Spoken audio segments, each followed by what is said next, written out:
বর্তমান বাংলাদেশে যে বাজেটটি আমাদের মাননীয় অর্থমন্ত্রী প্রস্তাবনা আকারে পেশ করেছেন বর্তমান মহান সংসদে, এই বাজেটটি আসলে জাতীয় এবং আন্তর্জাতিকভাবে সমাদৃত হয়েছে বলে আমি মনে করছি। সংবিধানের fundamental rights, fundamental principal of state policy দুটোকে মাথায় রেখেই এই বাজেটকে জনগণের সামনে নিয়ে আসা হয়েছে। পথ হারাবো বলে এবার পথে নেমেছি, সেভাবে বাংলাদেশ জাতীয়তাবাদী দল এবং বর্তমান সরকার পথে নামেনি। মাননীয় স্পিকার, আমরা পথে নেমেছি পথটা তৈরি করে ইনশাআল্লাহ। আজকে বর্তমানে যে বাজেটটা রাখা হয়েছে, টপ টু বটম দেশের সকল পর্যায়ের জনগণের ভাগ্য উন্নয়ন, তাদের জীবনের মান উন্নয়নের বিষয়টিকে মাথায় রেখেই মাননীয় স্পিকার এটিকে সামনে নিয়ে আসা হয়েছে।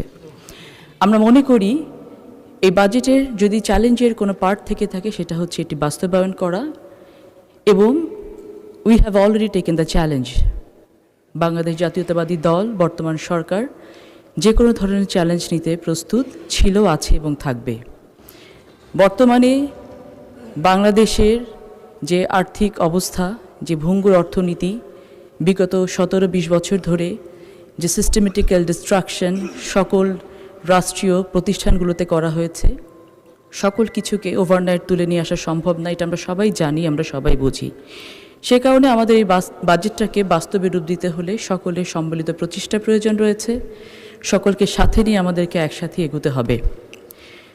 সমাজ কল্যাণ মন্ত্রণালয়ের প্রতিমন্ত্রী হিসেবে দায়িত্ব পাওয়ার পর থেকে এ পর্যন্ত রাত দিন কাজ করে যাচ্ছি কিভাবে সব থেকে ভাইব্রেন্ট একটি মিনিস্ট্রি এটাকে করে গড়ে তোলা যায়। আমার মাননীয় মন্ত্রী মহোদয় এখানে আছেন। আমরা সকলে মিলে চেষ্টা করেছি বাংলাদেশ জাতীয়তাবাদী দলের যে manifesto, one of the main signature project যেটা ছিল ফ্যামিলি কার্ড, সেটাকে পাইলটিংটা বাস্তবে রূপ দিতে, এবং আমরা সাকসেসফুলি সেটা করতে পেরেছি ইনশাআল্লাহ। আমাদেরকে ফ্যামিলি কার্ড সহ, কৃষক কার্ড সহ, আমাদের যুব সমাজের উন্নয়নের জন্য চাকরি থেকে শুরু করে যত ধরনের সামাজিক পরিকল্পনা নেওয়া সম্ভব বর্তমান বাজেটে সবগুলো নেওয়া হয়েছে। কিন্তু আমাদেরকে নিশ্চিত করতে হবে বেনিফিশিয়ারি এন্ডে যেন সকল এই পরিকল্পনাগুলোকে পৌঁছায়, এই বেনিফিটগুলো পৌঁছায়। সেটার জন্য আমাদের সকলের সম্মিলিত প্রচেষ্টা প্রয়োজন। আমরা অনেক বিরোধিতার জন্য বিরোধিতা করতে পারি, কিন্তু পরিবর্তনের বাতাস যে একটি অলরেডি শুরু হয়ে গেছে এটা আমাদেরকে স্বীকার করতে হবে।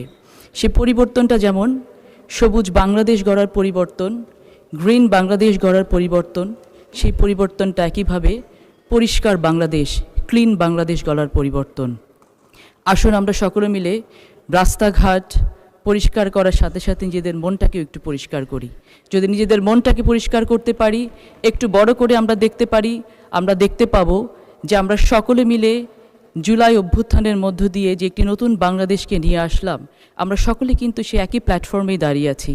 সকলে কিন্তু সে একই প্ল্যাটফর্ম থেকে সামনের দিকে এগোতে চাচ্ছি, এবং সকলে মিলে যদি এগোতে পারি তাহলে যে বাংলাদেশের স্বপ্ন আমরা দেখছি সেই বাংলাদেশ কিন্তু খুব বেশি দূরে নয়। এই বাজেটে যেমন জাতীয় সম্পর্ককে বিনির্মাণ করার জন্য চেষ্টা করা হয়েছে, আন্তর্জাতিক সম্পর্ককে অনেক বেশি স্ট্রেনথেন করার চেষ্টা করা হয়েছে। এই বাজেট আত্মসম্মানের কথা বলে, এই বাজেট আত্মনির্ভরশীলতার কথা বলে, এই বাজেট আত্মমর্যাদার কথা বলে। আসুন এগুলোকে আমরা অনেক বেশি সাবজেক্টিভ না করে আমরা সকলে মিলে অবজেক্টিভ হিসেবে দেখি এবং জনগণের জীবনমানের উন্নয়নের জন্য কাজ করি।